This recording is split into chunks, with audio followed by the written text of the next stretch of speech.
So if you want a good example of what I think is one of Marx's most important concepts, primitive accumulation, then you can look no further than the history of English football.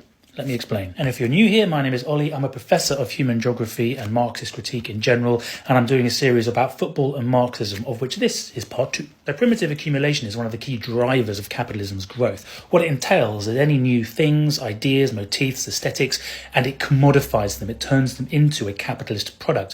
One of the ways it does that is if that system or if that sort of thing that it's trying to commercialize has redistributed financial mechanisms, it reverses them and turns them into mechanisms which fuel an elite. To understand how this happens in football, we have to go all the way back to 1888, when Charles Alcock, who was chairman of the Football Association, he professionalised the sport in one way to try and keep it together, but in a second way to try and stop a breakaway league forming in the north of England. Now, these breakaway leagues, does that sound familiar? It's a recurring motif in this history. Of course, at the time, we only had the FA Cup and a few regional cup competitions, and so to professionalise the sport needed a regular income. And so the Aston Villa chairman in 1888, William McGregor, he wrote a letter to the other 5 big clubs to say, let's start a league so that we could get a regular income. And what we will do is we will share the gate receipts. So we'll charge people entry into the games, but we will share those receipts right across the clubs.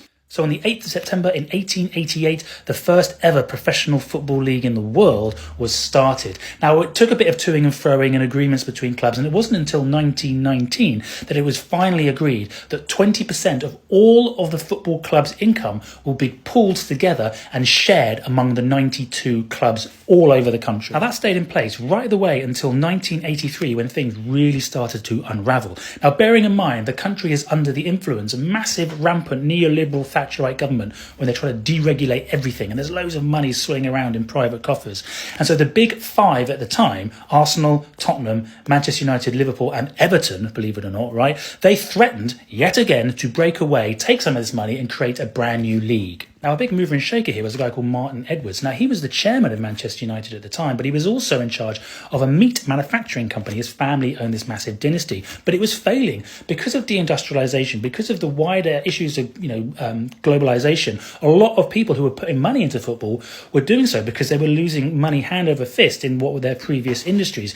And so what he was trying to do was to lobby the FA to make sure that directors could be paid, i.e. him, and that shareholders could be paid dividends, essentially to financialise and commercialise football operations.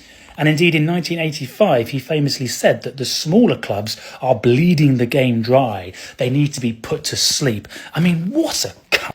And of course, around that, we're seeing the massive deregulation of the media industry. ITV and Channel 4 are being created, which they get loads of money from advertisers. The BBC also has a lot of money here. And of course, we're seeing the creation of B Sky B under that wonderful egalitarian person, Rupert Murdoch. So there is millions, billions of money flowing around. So why shouldn't these big clubs try and get some of that in some sort of big TV deal? And this all comes to a head when the big 5 people, they get the FA together famously in a pokey little hotel room in Heathrow, and they get them to agree, because obviously the FA are weakened, right, through deregulation, so they don't have as many powers anymore.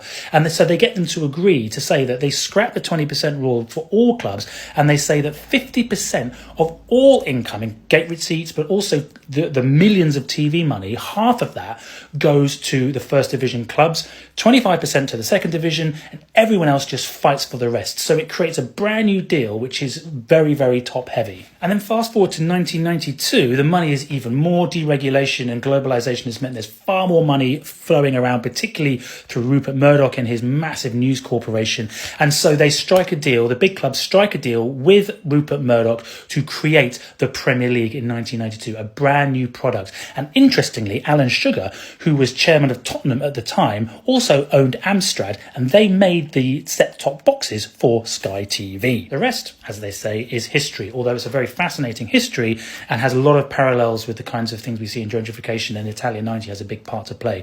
But suffice to say, that entire process, which lasted over 100 years, exemplifies that form of primitive accumulation, where we have a capitalism which has been turbocharged by a broader policy framework of Thatcherite neoliberalism and deregulation, and it has created a system, in this case the league system, systems of football which stops the redistribution of money and making sure that it's something which is good for the game and egalitarian, and redirects those flows upwards to commercialize it, to commodify it, and to turn it into something which benefits the elite. In a lot of the cases, greedy white men. What's the remedy? Well, again, another video, but suffice to say, the history of English football is a fascinating example of one of Marx's key concepts, primitive accumulation.